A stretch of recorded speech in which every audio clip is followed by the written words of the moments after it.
In 1937, a mysterious stone was found along the banks of the Chowan River near Edenton, North Carolina.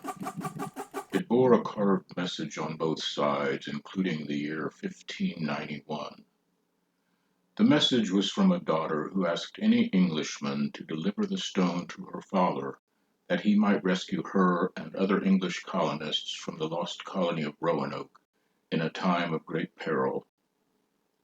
No historical record exists of her father taking possession of the stone until now.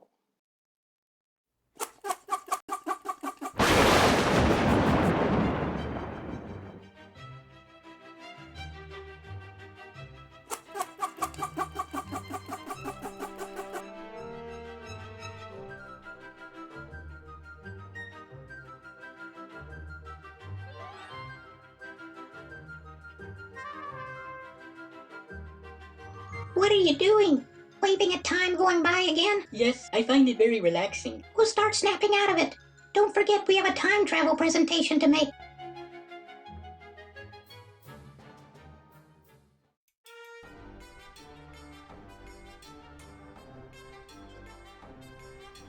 Ladies and gentlemen, children of all ages, please gather round. A few of you may have heard of a last-minute entrant the committee accepted into the fair. Of course, we were skeptical at first, but a few nights ago, under cover of darkness, we saw for ourselves their arrival over our great city. After meeting with them, it was, as they say, a done deal. They should be entering the hall shortly. Please join us as we welcome TMB, the merry band of time travelers.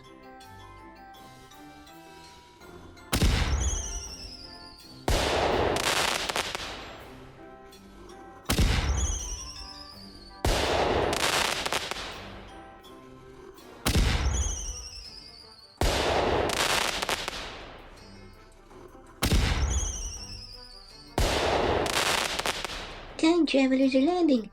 The time travelers are landing. Can you believe it? This is gonna be great. Well, don't get too excited, my boy. I still think something fishy might be going on. I'm with you. Electricity is one thing, but time travel, I'm highly dubious. Oh, you too. The least we can do is give T&B a chance. I'm sure they've come a long way for this. And after all, little Reginald is so excited. Oh, I suppose you're right. Let's hear what they have to say. They're packed in that boat like they're sardines. We're coming in for a landing. Everyone prepare for touchdown.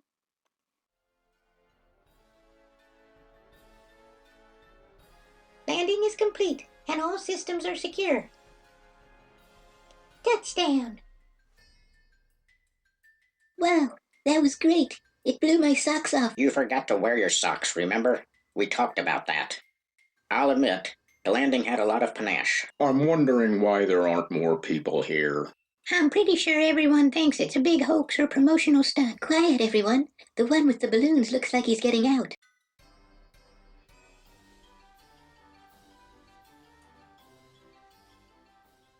Does anyone want to join me at the podium? Not me. I'm still a little dizzy. Me too. Time travel is fun except for when we disassemble and reassemble. It leaves me seeing stars. Me too. I'm seeing stars.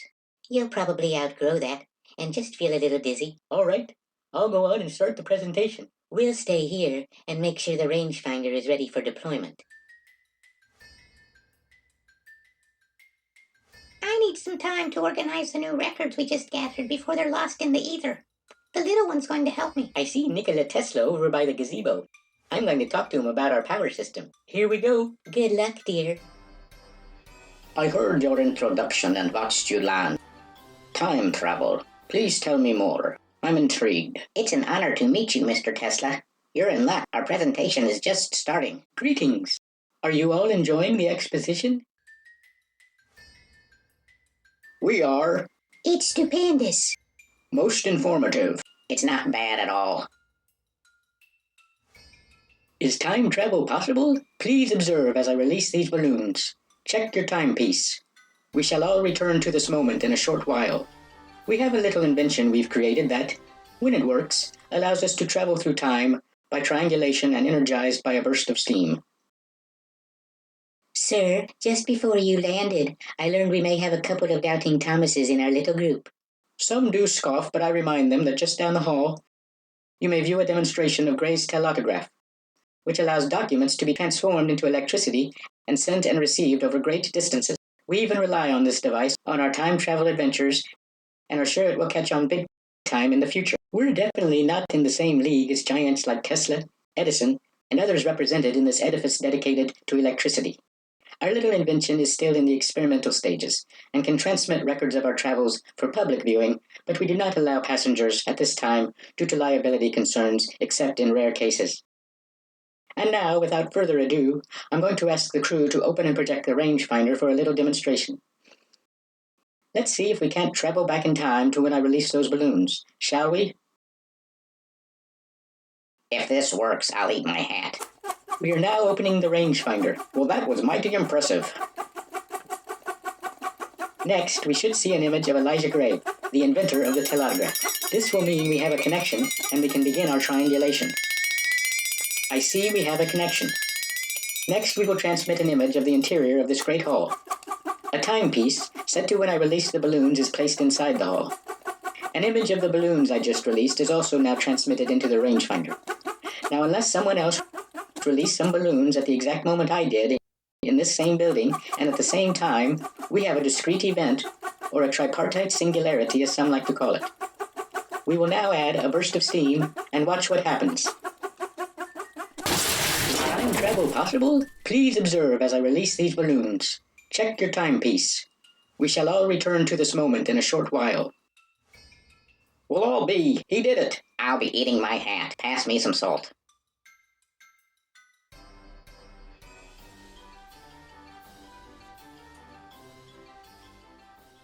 It sounds like the presentation is going well. Dad always does a great job. He won over the naysayers.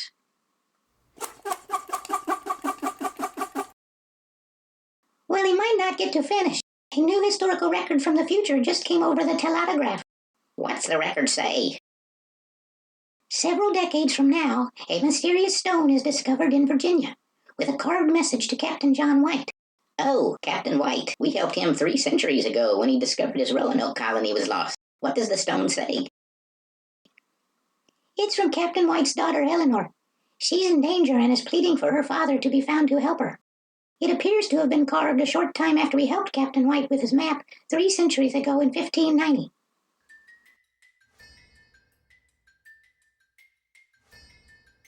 I'm off to tell your father. We better prepare for departure. Do we even know if we can find Captain White sometime after his daughter carved this plea? Historical records appear to be sparse.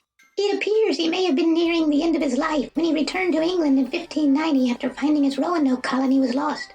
Excuse me, ladies and gentlemen. My wife has just brought me some news.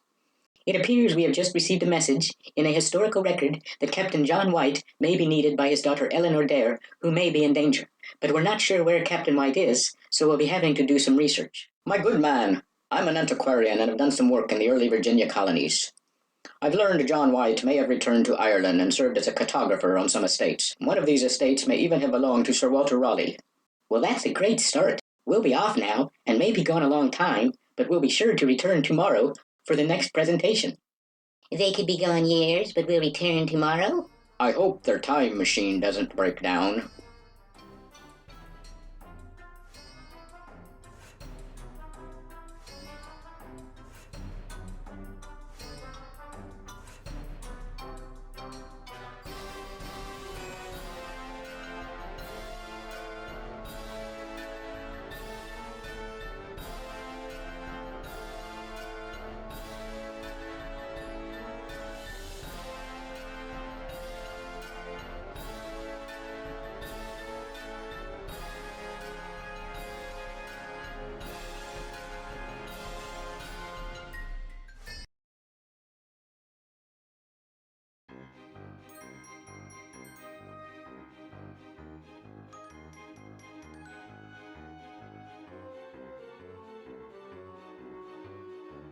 Once we crossed the chamber, are lost in time, and landed in the ether egg, We'll need to triangulate to meet up with Captain White. With the problems we've been having with our steam power, that's easier said than done. Going back nearly 4 centuries will take all of the power we can get. Tesla seems to understand all of this better than we do. He said when we land in the ether egg, there will be something waiting for us that will help. What's he going to do? Mail it to us? We don't even have an address, let alone a mailbox. 7 crates to go before we enter the chamber of lost time. Be sure to thread the needle. We've never gotten stuck in the chamber, and I hate to think what would happen if we did. Based on what the antiquarian said, I think we should triangulate Captain White, Sir Walter Raleigh, Ireland, and see if we can locate Captain White. Good idea. I'll send those through the telautograph and into the ether. Maybe we'll see some results when we land in the ether egg. Okay, I just sent the triangulation.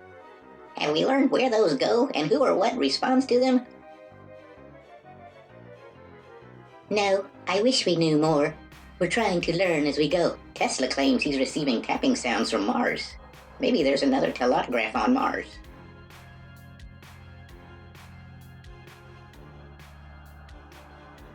We're approaching the chamber threshold.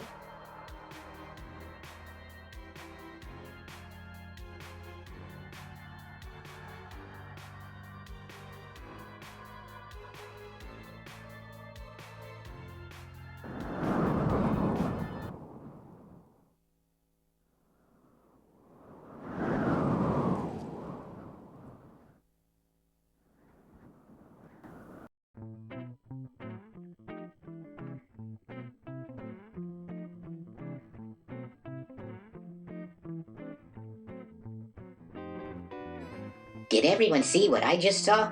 A mailbox just appeared in a flash of ball lightning. I'm going to investigate.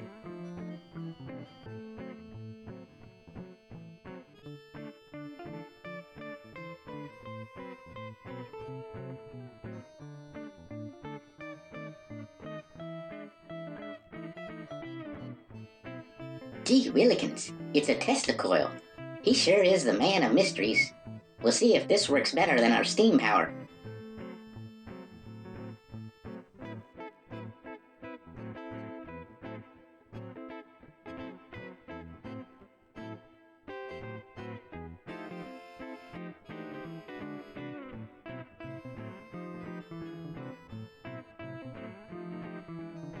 Here they come. There's Captain White. There's Sir Walter Raleigh.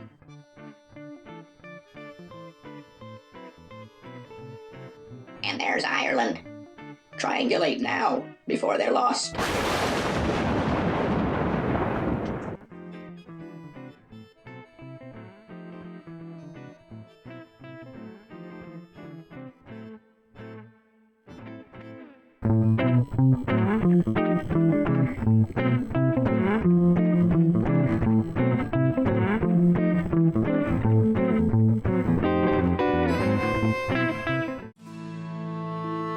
Oh my, 61 years old and my best years behind me.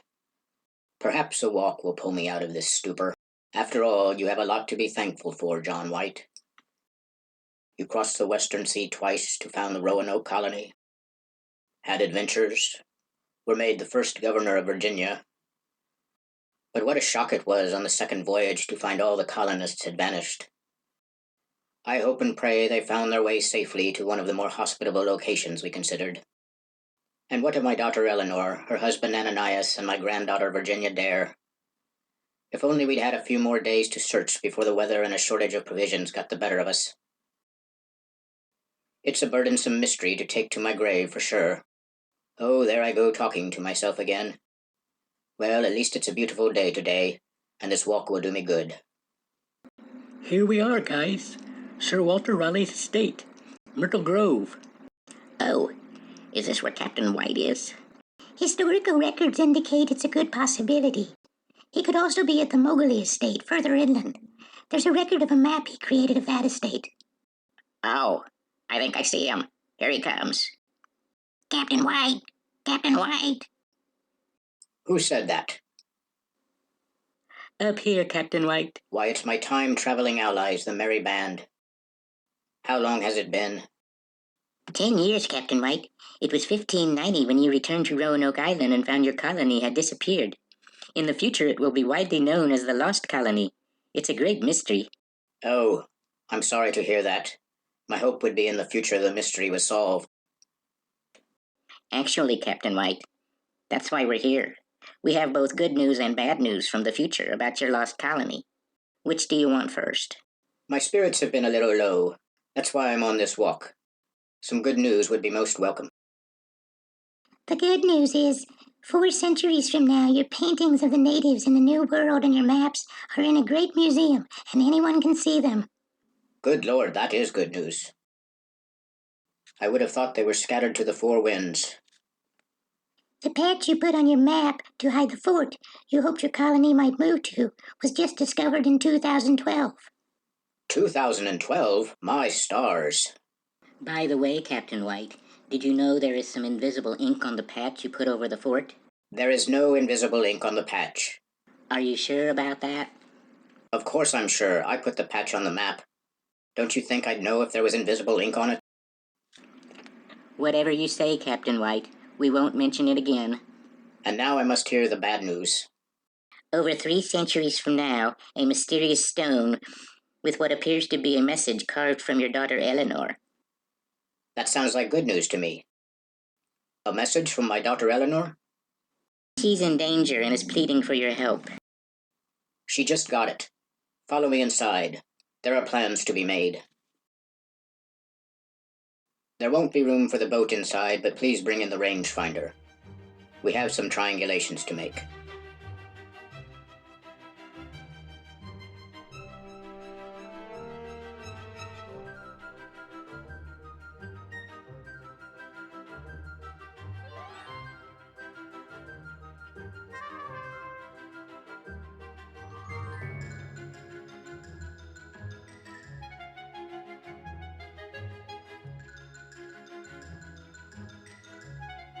Now take your places, everyone.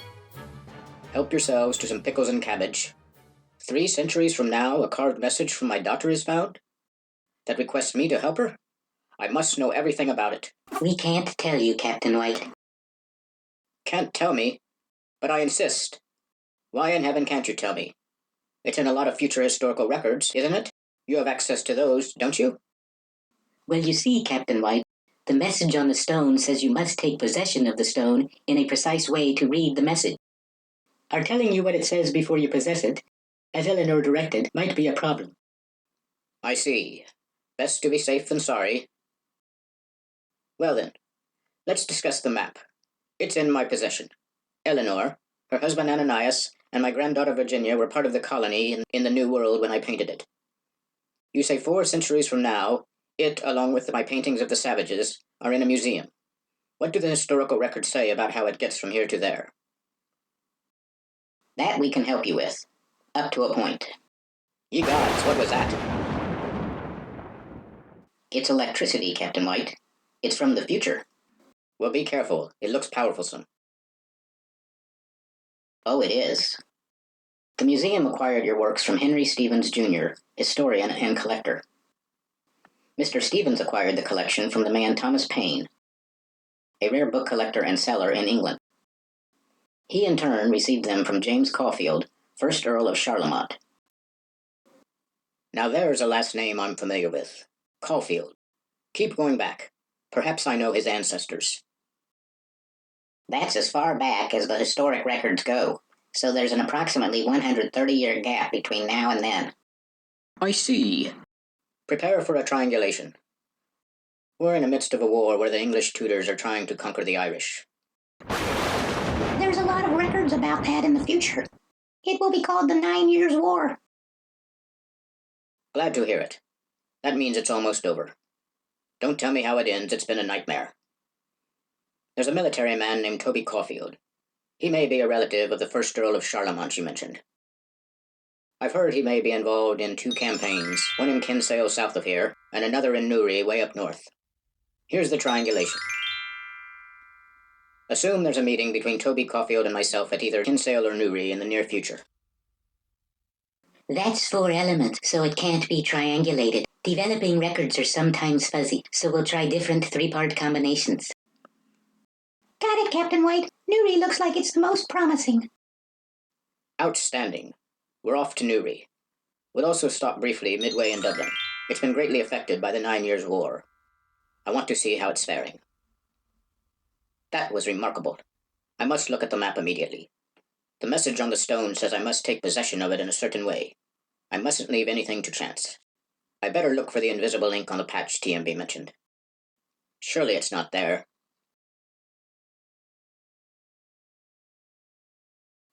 Perhaps if I light some candle over the patch and add some heat, well, I'll be. What is it? It looks like a ghost fort. Some sort of ephemeral fort, but not the fort that I painted. This is remarkable. The fort I painted is beneath the patch, but this fort is on top. I can't explain exactly why I recently began thinking there may be a message hidden on the map. It was more of a feeling, I would say, as if one might have when awaking from a dream. Now that it's been discovered, I can't shake the thought it requires me to return to the New World and visit the site 50 miles into the main. But in what year? My last visit to the New World was about 10 years ago, and now we're also talking about 400 years into the future. When is this phantom fort drawn in invisible ink on the map? Father! Father! Eleanor? Is that you? Father! Father! You must take the stone. Eleanor, are you all right? How are Ananias and Virginia? You must be given the stone. The stone.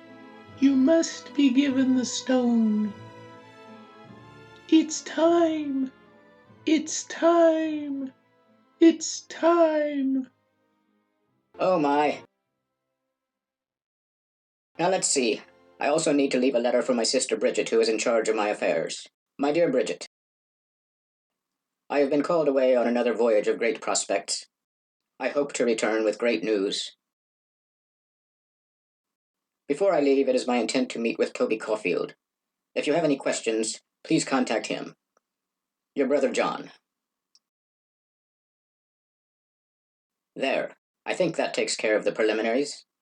I'll grab my hat, cloak, and the map, and we're off.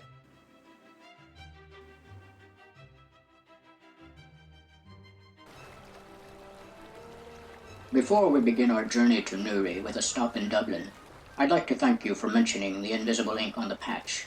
While you were waiting for me, I checked, and to my total amazement, found it exists, and depicts a fort. That's right, Captain White. It was revealed in 2012, when the patch was examined in detail with future inventions. When I saw it for myself, I also had a vision of Eleanor. That means you must be on the right track, Captain White. I hope you're right. While we've learned Newry triangulates to a good location for me to meet Toby Caulfield, we still need a sub-triangulation for the exact location. Ready when you are, Captain White. Newry is part of the lands of Ivea, ruled over by the MacGuinness clan. Art Rowe MacGuinness is their leader. Please show the lands of Ivea. There they are with the crest of the MacGuinness clan. Art Rowe MacGuinness' allegiance has wavered during the war between, on the one hand, Hugh O'Neill of the Irish Rebellion and Lord Mountjoy of the English Tudors. Please triangulate as necessary to learn who currently holds sway over the lands of Ivea. The answer is the English Tudors, represented by Lord Mountjoy. That's all I need to know. Toby Caulfield has a lot of responsibility under Lord Mountjoy. The MacGuinness clan owns Narrowwater Castle on the Newry River.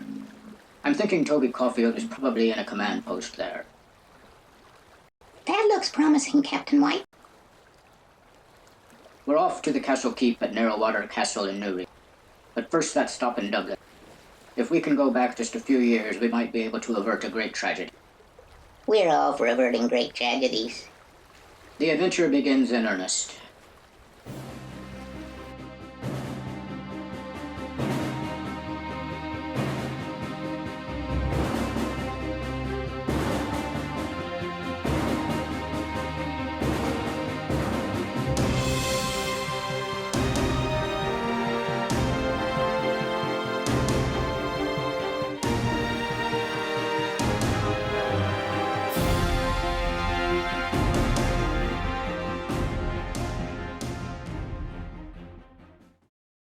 We're approaching the great docks of Dublin, all. It's my understanding it's on the mend, but 3 years ago it suffered a devastating loss. It was a massive gunpowder explosion, resulting in great loss of life and property. Since I have you with me, I would like to see it for myself. We're happy to help, Captain White. Here's the triangulation. Number 1, an exploding barrel of gunpowder. Number 2, the date, March 11th, 1597. And number 3, the place, Dublin, Ireland. There they are, Captain White. Begin the triangulation. And here we are. Careful, all. There's a naval battle going on. Look out for stray munitions. Take evasive action if necessary. Woods Key, straight ahead. Approach with caution. Be on the lookout for the barrels. I see them, Captain White. The dock workers are moving them around. Good heavens!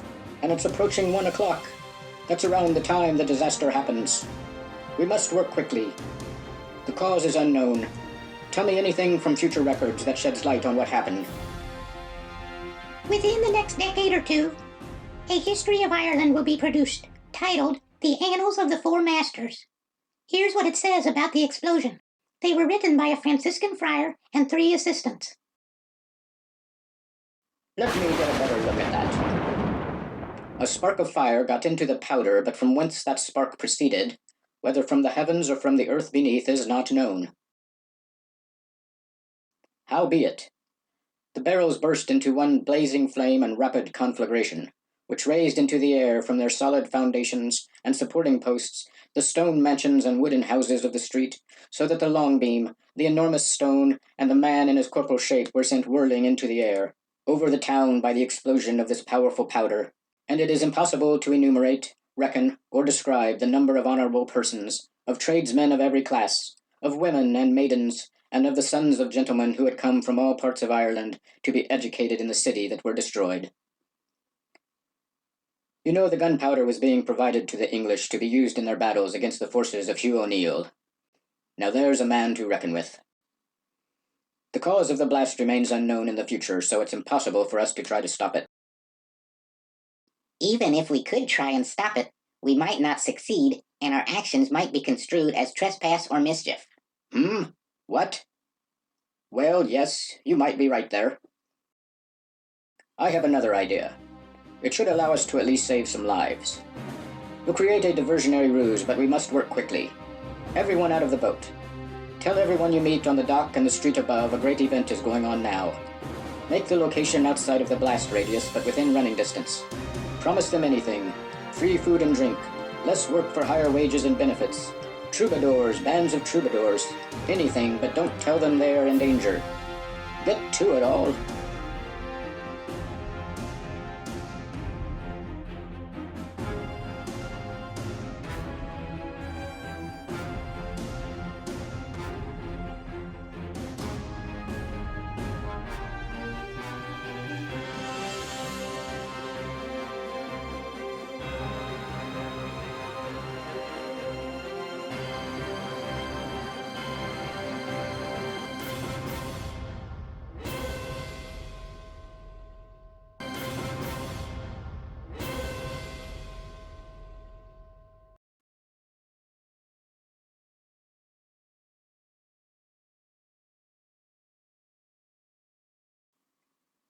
My compliments to you all.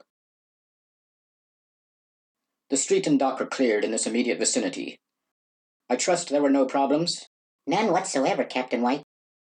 Good. I hate ruses because they're a form of deceit. But in some cases the end justifies the means. I agree. They'll be upset at first, but once they learn how lucky they are to be alive, all will be forgiven. We'll be like the unexplained spark that started the explosion. No one will know where we came from or where we went to.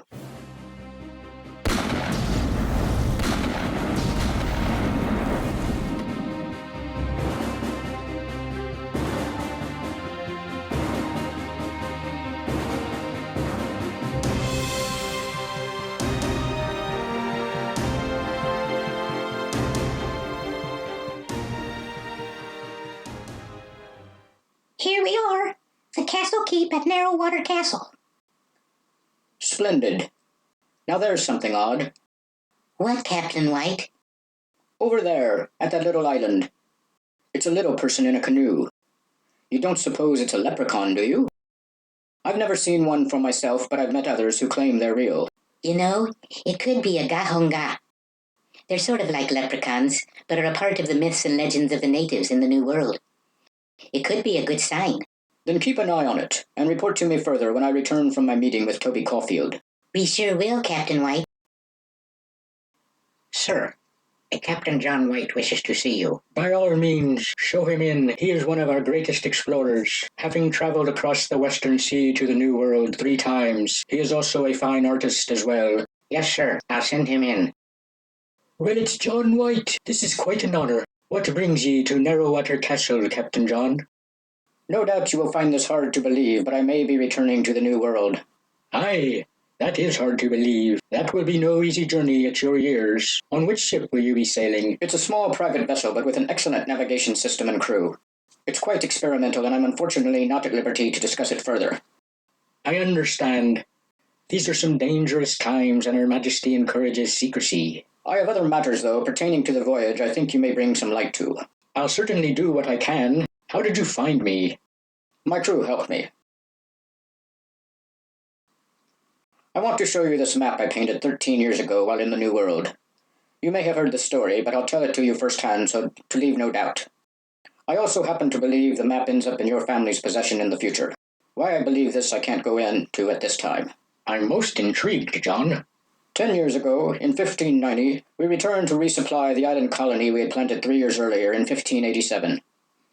That was the year I painted this map of the coast.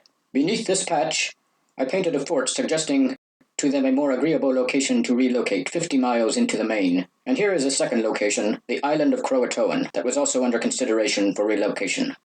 I see. When we returned in 1590, we spent 3 days on the island but found our colony was no longer on the island. We had to leave due to some foul weather and some logistical challenges. I still don't know for sure if they're safe at one of the locations. While we were there, I also put this patch over the fort I painted because there was good reason to believe the map had been discovered by some of the savages who were upset with our presence, and some earlier voyagers that may have committed some atrocities. So their displeasure is understandable. Don't get me wrong, though, some of the tribes were welcoming. The Croatoan were one of those. And now I'd like you to pass me that candle, if you will. I'm going to try to duplicate a supernatural occurrence I experienced earlier. I'm going to apply some heat over the patch. There. Did you see that? I most certainly do. It's a fort in invisible ink. Exactly. And I didn't put it there. And now as the map fades, I want you to listen and tell me if you hear anything. I will, John. Father, Father, you must take the stone. The stone, you must be given the stone. Danger, danger, danger. John, look, above us. What is it? It's the Dare Stone. The what? The Dare Stone.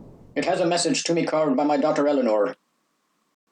It looks quite heavy. I'll try to pick it up. Thank you. It's quite important.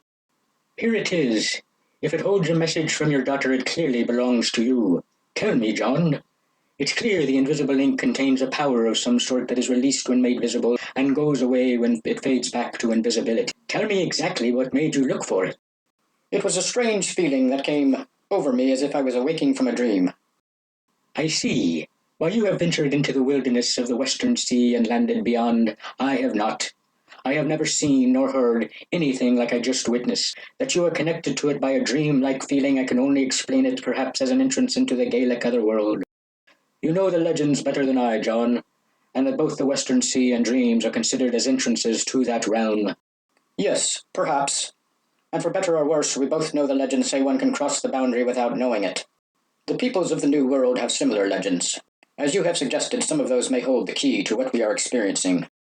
I don't know a great deal about them myself, but my crew has access to more knowledge than I and can help in this regard.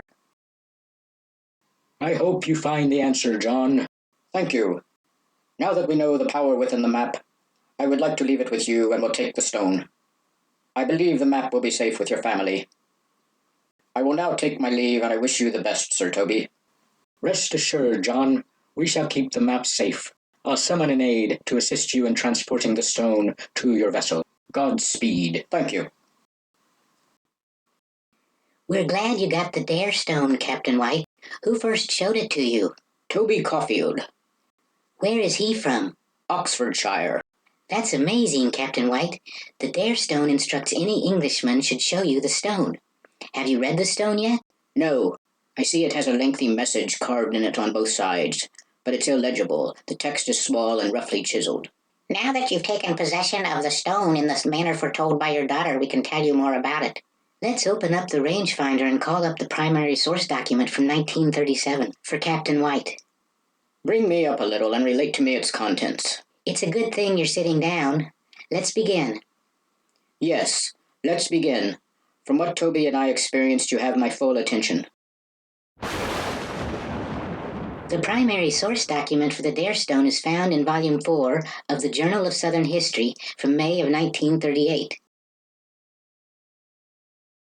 It was authored by Haywood J. Pierce, Jr. The article is titled New Light on the Roanoke Colony, a preliminary examination of a stone found in Chowan County, North Carolina. Good heavens, here we are again. That's 338 years into the future. Here is a photograph of the three professors examining the stone. Mr. Pierce, the author of the article, is in the center. I can see a microscope of some kind. Yes, that allowed the stone to be examined in great detail and decipher the message as best they could. The article begins as follows.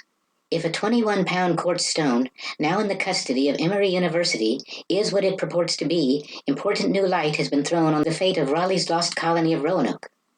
Also, a rare piece of Americana, contemporary with Queen Elizabeth, Drake, and the heroic age of England is now available for investigation. It goes on to say a finder brought the stone to Emory University in November of 1937. The finder wasn't identified in the article, but was later. It says he discovered the stone while on a motor tour on the North Carolina coast, parked his car, went for a walk, and stumbled upon the stone. Wait! What's that across the river? Eleanor! Eleanor! Father, soon after you go for England we came hither. Only misery and war 2 year, above half dead here, 2 year more from sickness being 4 and 20. Savage with message of ship unto us, small space of time. They afraid of revenge and ran all away. We believe not you. Soon after ye savages feigned spirits angry, sudden murder all save 7, mine children Ananias 2 slain with much misery.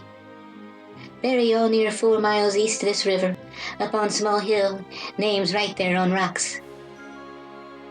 Put this there also, savage show this unto you, and hither we say you give great presents. Oh my! I'm afraid you're going to tell me that's the message on the stone. Yes, Captain White, that is the message. I see the little person in the canoe is no longer with us. We're sure now it was a gahonga, or stone thrower. You mean that little person threw the Dare Stone that far? That's right. Tell me everything about the gahonga. Here's an educational bulletin published in the New World about 300 years from now. It's a record of the myths and legends of some of the native tribes. We think you'll find its author, Harriet Maxwell Converse, and its editor, William Caswell Parker, to be revealing in how much things will change over the next 3 centuries. Yes, an educational bulletin would be most welcome. I'm sure I have a lot to learn. Clearly there are some powerful and mysterious forces at work. I'll attempt to educate myself and form a course of action. The author, a Miss Converse, is of Scotch-English descent. 300 years from now, she will have spent many years in intimate association with the 6 Nations of New York. I wonder where that is. Miss Converse was acquainted with General Eli S. Parker, a Seneca Indian, Wolf Clan, to which Red Jacket belonged. General Parker took her to his reservation and to the Tuscarora Reservation, where she met his sister, Mrs. Carolyn Mount Pleasant, wife of Chief John Mount Pleasant of the Tuscaroras. In 1881, she visited the Cattargus Reservation and became acquainted with the descendants of Red Jacket. She represented them to legislatures and the courts. She was duly elected and installed to the chieftainship of the 6 Nations. And here's a handwritten note to that very effect. Arthur Caswell Parker. He edited the manuscripts while also adding 14 legends more. He was born on a reservation for natives of the New World. His mother, like the author, was of Scots-English descent, while his father was one half from the Seneca tribe of natives. 335 years into the future, in 1935, he will be elected the first president of the Society of American Archaeology. We're in our 9 years' war between the Tudors and the Irish, and the New World had its share of conflicts to resolve. Such is life, I suppose. Oh, here's the section on the Gahonga. The myth dwarf people. Gahonga, the stone throwers. Among the fable folk of the Iroquois, the Jogao, or invisible little people, are beings empowered to save nature with the same authority as the greater spirits. These little people are divided into 3 tribes: the Gahunga of the rocks and rivers, the Gandaya of the fruits and grains, and the Ondawas of the under-earth shadows. The Gahunga, guardians of the streams, dwell in rock caves beside the waters, and the dwarfen being are gigantic in strength. They can uproot the largest tree by a twist of the hand and hurl massive rocks into the rivers to lift the waters when floods threaten. They have frequently visited Indians in awake dreams and led them to their dwelling places, and then challenged them to feats of strength.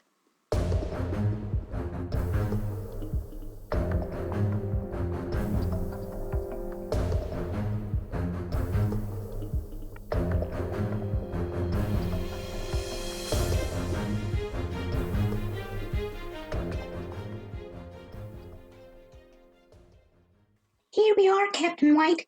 We've gone back 10 years to 1590 when you discovered your colony was missing and had to return to England due to weather and lack of supplies.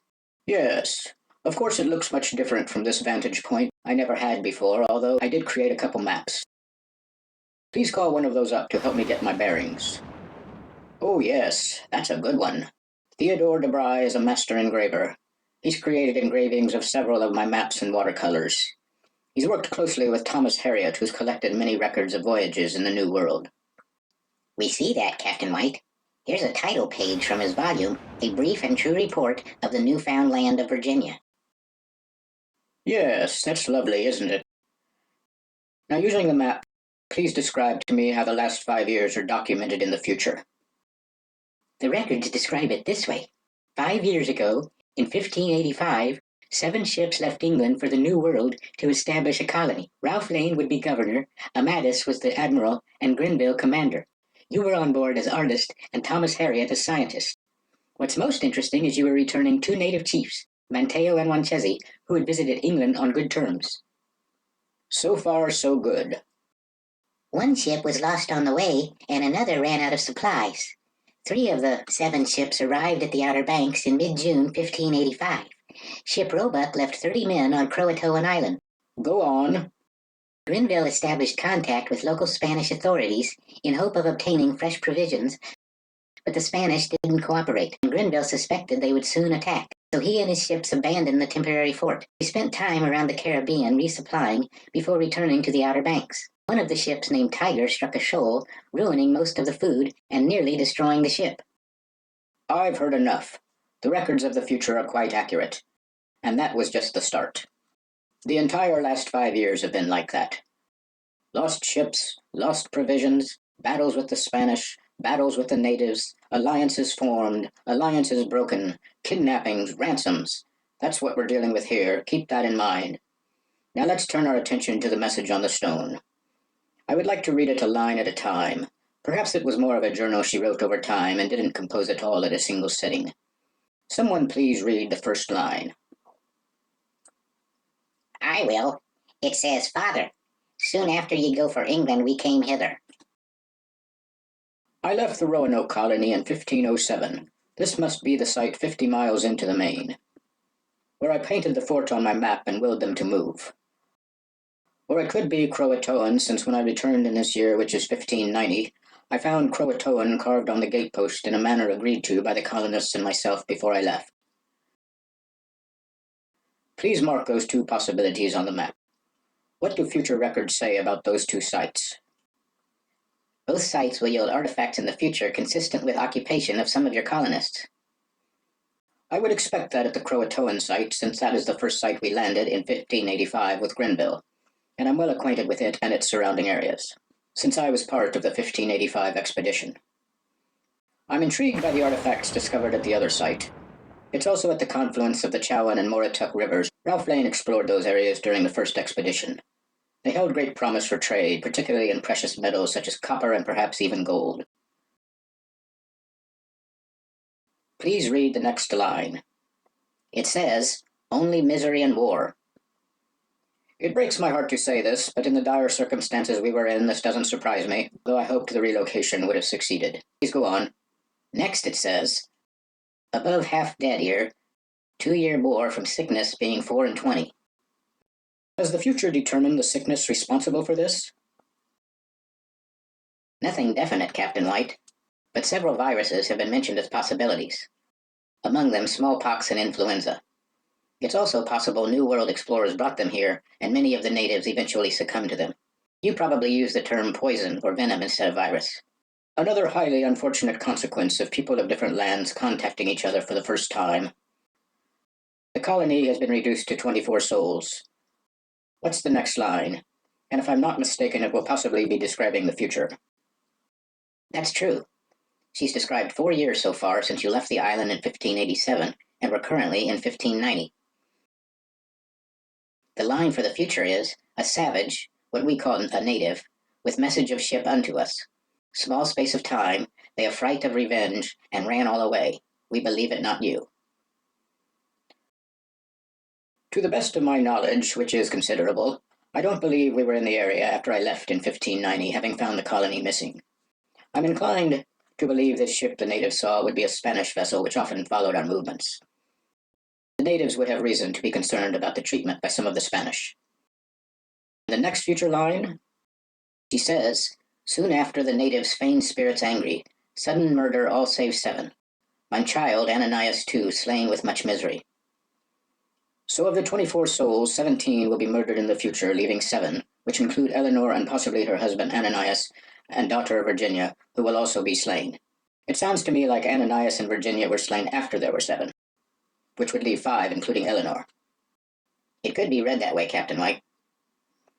Unlike the misery, war, and sickness that took so much of the colony, God rest their souls, this last attack on the colony is an isolated and willful event. I would like to change its course and prevent it from occurring again. Is this attack on the 17 described in the future in any detail? For that, Captain White, we need to look east and 17 years into the future, to 1607. That's when the first permanent English settlement is created at Jamestown, 60 miles into the Chesapeake Bay. Bartholomew Goswald will be captain. It will be among the Powhatan Indians. Like your colony, it will experience dramatic fits and starts with times of both war and peace with the natives. The colonists won't have an easy time of it, but eventually it takes hold and prospers under the leadership of Captain John Smith, after Captain Goswald's untimely death at a young age. His contribution will not go unrecognized, however. That is most informative and encouraging that all our efforts and sacrifices will not have been in vain. Am I correct to assume there is some future record that ties Jamestown to the attack on my colony's 24 members? Yes, you are correct to assume there are records tying the fate of your colony to Jamestown. Unfortunately, none of your colonists were ever seen by Jamestown leaders, but they had great interest in discovering their fate. Several promising leads, however, were provided to Jamestown explorers, including Captain Smith. They were documented by him and William Strachey, the secretary of the colony, in 2 books. A hand-drawn map, drawn by Captain Smith, also documents locations of reported sightings of possible members of your colony. It's called the Zuniga map. Please call that up and point out the possible locations of my colonists. Tell me all that is known about them. Here's Captain Smith's hand-drawn Zuniga map with numerous notations and native villages. This symbol represents Jamestown, and over here there are several reports of colonists having been seen in English-type timber homes with stone walls and one floor built over another, who peacefully lived intermixed with the natives until they were slain by command of Powhatan, the great chief, who was following 3 prophecies of his priests that his nation would be destroyed by the new settlers. And this notation has been determined to indicate the Chowan River. and this notation has been determined to indicate the village of Okanahawan. That looks like it's up the mysterious Moratuck River Ralph Lane explored that held great prospects for future exploration. The most detailed story of your colonists being seen also involves Okanahawan. It was recorded by William Strachey, the Secretary of Jamestown, in his book, The History of Travail into Virginia Britannia. It's titled, The Highlands, in all likeliness, a pleasant tract, Packarackamack and Okanahawan by the relation of Machumps. Machumps was a native friendly to the colonists. The people have houses built with stone walls and one story above another, so taught them by the English who escaped the slaughter at Roanoke at Rittenau. The Wirroants, Ayanoco, preserved 7 of the English alive, 4 men, 2 boys, and 1 young maid, who escaped and fled up the river of Chowanook to beat his copper of which he hath certain mines at the said Rittenau. That sounds like a near-perfect match. 7 colonists, including 1 maid. Could that be Eleanor? It does not mention a girl who could be Virginia, but there are 2 children mentioned. Perhaps it's a simple mix-up. Does Mr. Strachey identify the precise location of the Rittenau copper mine where the Wirroants Ayanoco may be found? Unfortunately, no, Captain White, but we have good records from the future where copper mines can be found along the river. It's quite a way inland. That would match Thomas Harriot's report on copper being found in 2 villages 150 miles into the main. He also didn't mention the names of the towns. Wirroances are well known in their areas. We'll find Ayanoco and his village. We'll just need to ask around. And we're off.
Are you sure you'll be all right, Captain White? Or would you like one of us to accompany you? I'm sure I'll be all right. I visited many of these villages. Of course, everyone is on their guard, but generally dialogue proceeds without problem, unless one party starts hurling accusations. I would like you to hover with the stone above and follow me. I'm not sure where this might lead. You got it, Captain White. I'm looking for Ayanoco, the Wirroants of your village. Ayanoco at end of path. He asks you announce yourself as you proceed. I wish to see Ayanoco. I am John White. Speak English, may proceed. Have good day. I am John White to see Ayanoco. Ayanoco be next. Hey, English. Wish to trade with Ayanoco? You have the stone. You know the stone? I see I'm in the right place.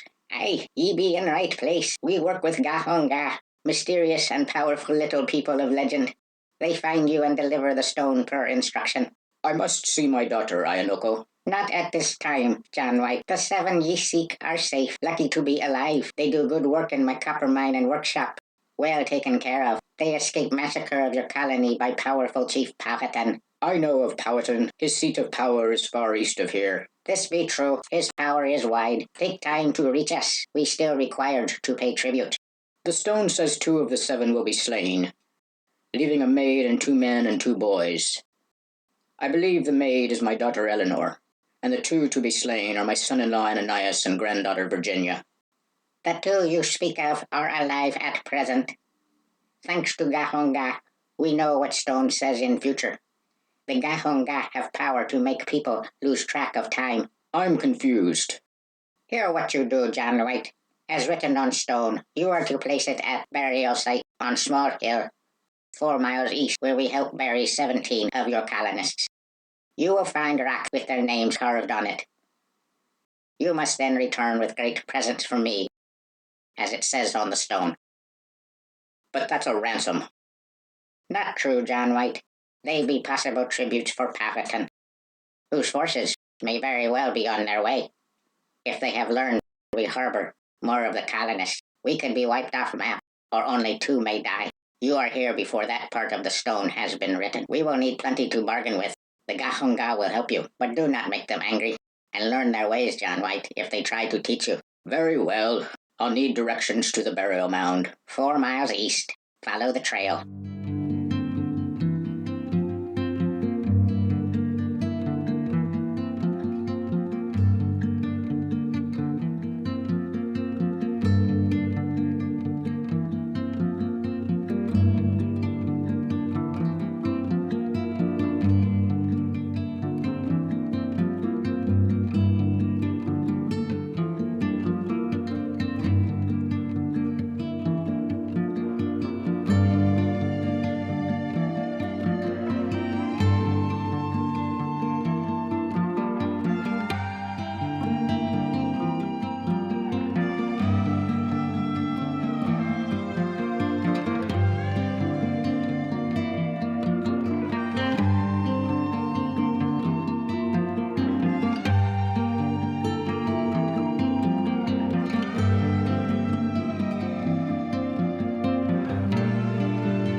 Here's the burial mound as Eleanor described it.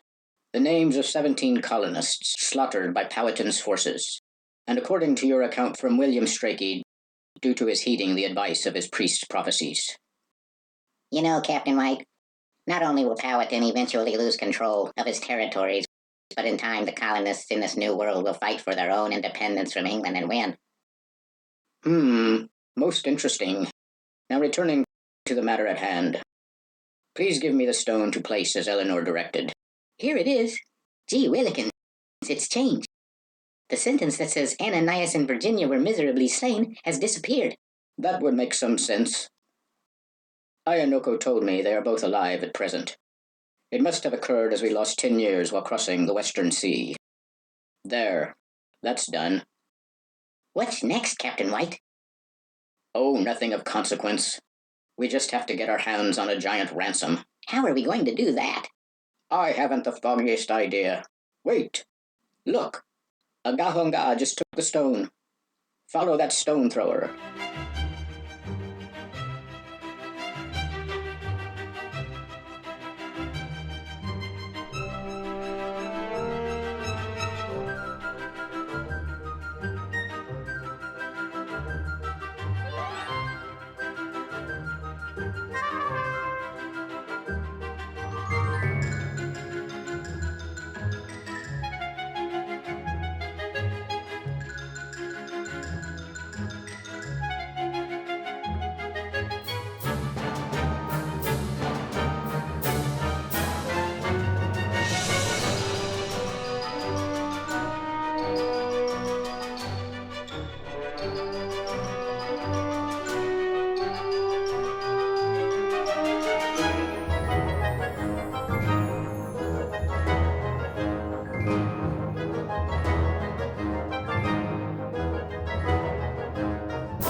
John White. Gahonga welcome you to their world. It does not happen to all who visit. Only some. Of what I speak be change in time. Join us around our fire as you learn our ways. And now, John White, you continue your quest. Take with you this story of previous visitor to our world. The abandoned orphan boy who played by river. He be invited to ride in canoe. At first he say no, and then coaxed say yes. With one paddle stroke, canoe rise high into air and enter side of cliff to cave you are now. He spend with us what he think be short time, and learned our traditions, dances, songs, and beliefs. He then be given a number of charms and taught to use and what to say, to ensure good crops. The orphan boy found on leaving he was a man with great wisdom. He returned to his village a great teacher. We give same gifts to you, John White. And as you continue your journey, follow our stone thrower who led you here to new location. May also be future time like orphan boy. Take care, John White.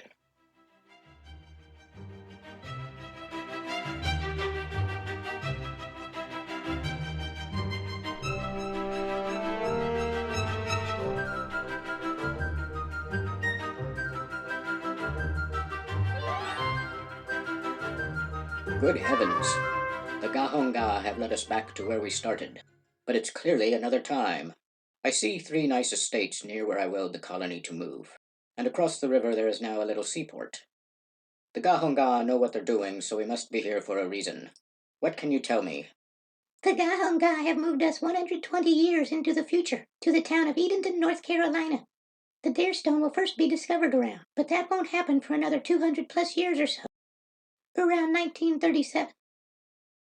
Has the message on the stone changed any further? No, it still describes the ship the natives saw, frightened them to run away, along with a line describing the massacre of the 17 colonists. We obviously still have work to do to reverse that dreadful occurrence. What about the line that says I'm to return great presents to Ayanoco, the Wirroants? That line hasn't changed either. Tell me more about what's going on in Edenton in this time.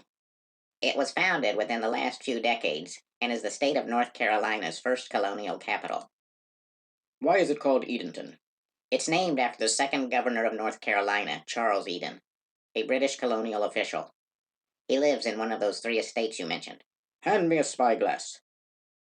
I see a ship anchored near those estates. There's also a tunnel in the riverbank with a few people in conversation. It looks suspicious. Can you tell me what's going on? We can't be for sure, Captain White, but Governor Eden's reputation has always been clouded by some possible associations, but never proven, with the gentleman pirate, Stede Bonnet, as well as the dastardly pirate Blackbeard. Blackbeard used to weave candles and fuses into his hair and light them when going into battle. That could put the fear into someone for sure. I find it intriguing we may have ourselves a ship with pirated goods and treasure. Eleanor describes natives reporting a ship appearing in a small space of time.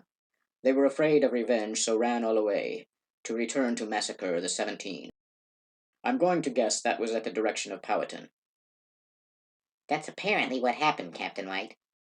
Tell me, would it be possible to commandeer that pirate vessel along with its riches back in time to when the ship appeared to the natives and started this horrible chain of events? Records indicate it weighs 200 tons. It's definitely too heavy a lift for us. We're pretty lightweight.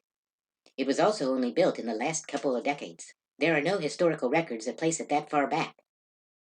No, but the stone says there was a ship seen by the natives, which frightened them to run away in fear of revenge. The Gahonga delivered us to this future time, and it didn't require triangulation.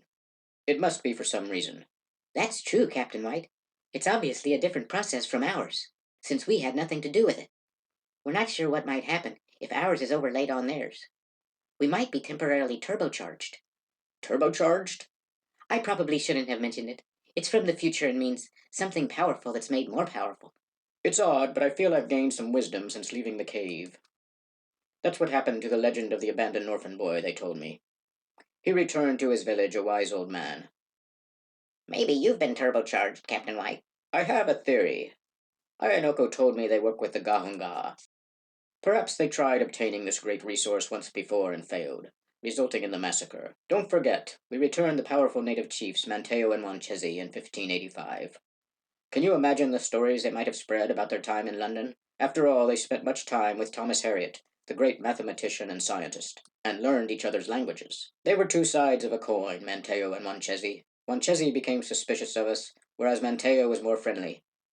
Not unlike Powhatan and Ayanoco, one might say. For our part, there were those who favored conquering the natives for access to their metals.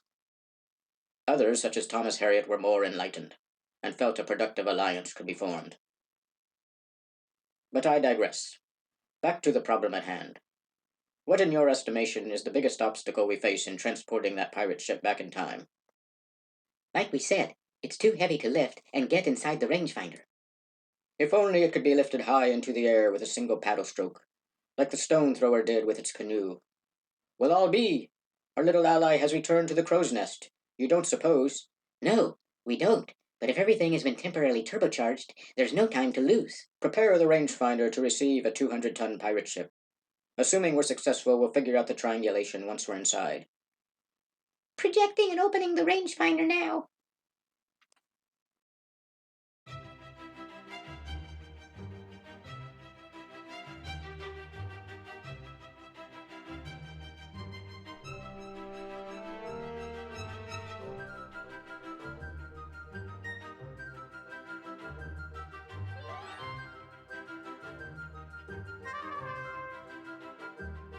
I think the key to all of this may lie in what I call the ghost fort, drawn in invisible ink on the patch I placed on my map. It clearly has a supernatural power. Are there any records of when it was drawn, and who by? None, Captain White. Just that it was discovered in 2012. I've had visions of Eleanor when I revealed it at Myrtle Grove. You know, when I returned to the island in 1590 and found the colony missing, we also discovered some chests with important documents had been ransacked. We had buried them in a trench for safekeeping, but they had been discovered. The map was missing for a time. Yes, we know all about that. You wrote about it in your journal. I've always speculated the map fell into the hands of an enemy tribe of natives for a time. But now that we have met the stone throwers in Ayanoco, perhaps the map was with a tribe more friendly to our cause. Here's the triangulation. 1. The fort in invisible ink. 2. My daughter, Eleanor. 3. The cave of the Gahunga, where everything changed. I just sent them through the telautograph. We should see some results when we land in the ether egg.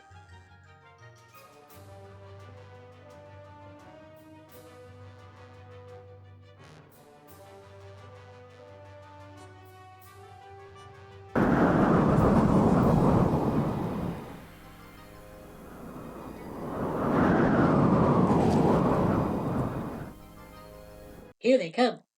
There's the patch with the fort in invisible ink. There's Eleanor. And there's the cave of the Gahunga where everything changed. Since we're dealing with some supernatural forces, the results are unpredictable. We've never triangulated supernatural forces before. We must take the risk. Triangulate now, before they're lost.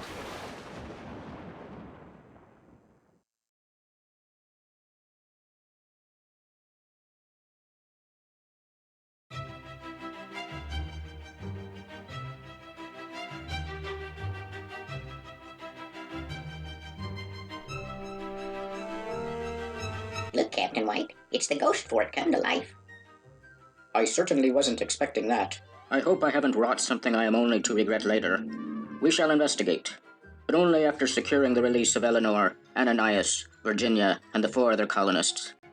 Ayanoco should have no reason to deny us anything once he lays eyes on his great presence. We're off.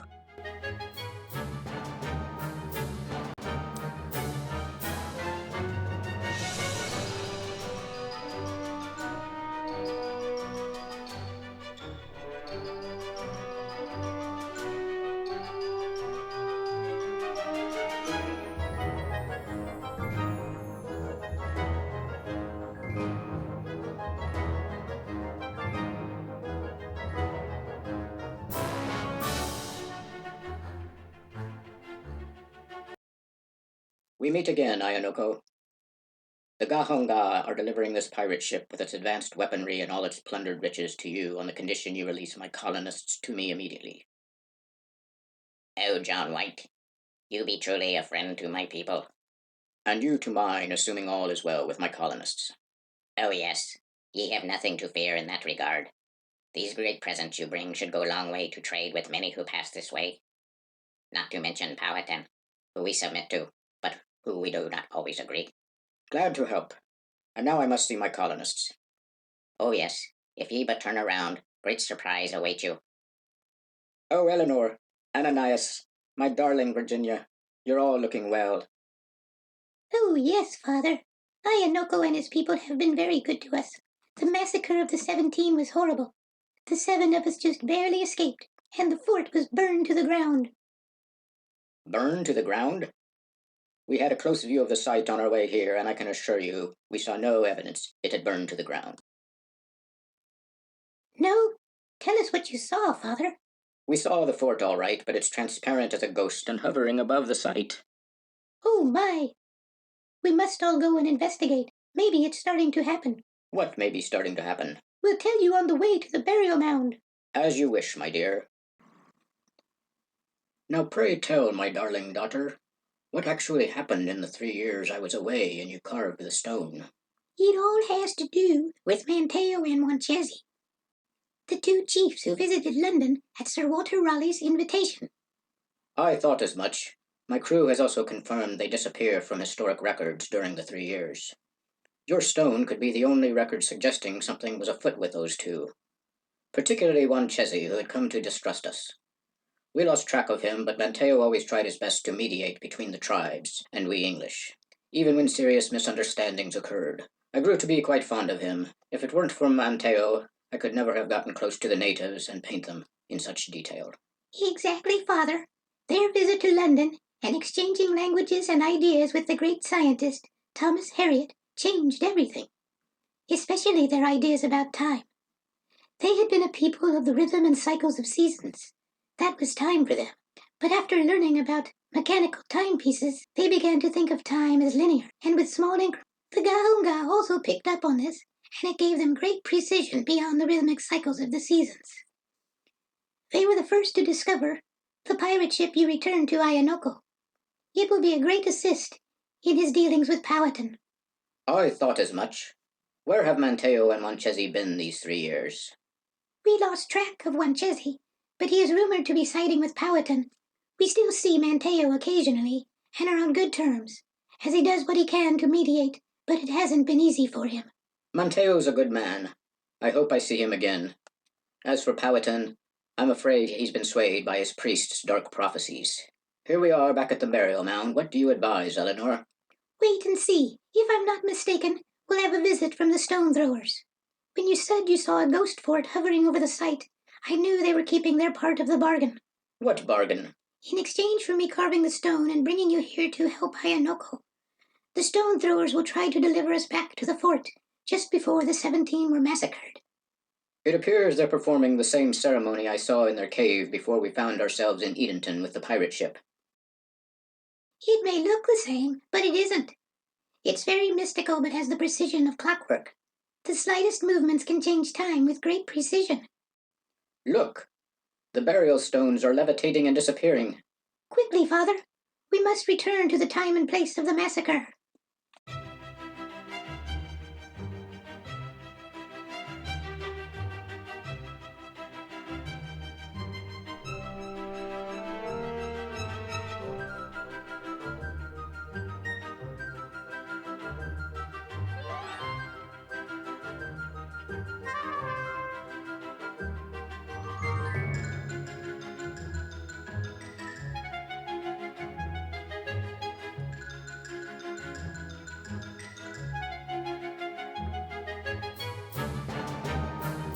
It looks exactly the same as it did before the 7 of us went exploring.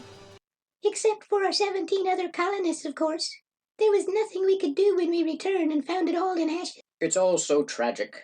There's a playwright in London named William Shakespeare.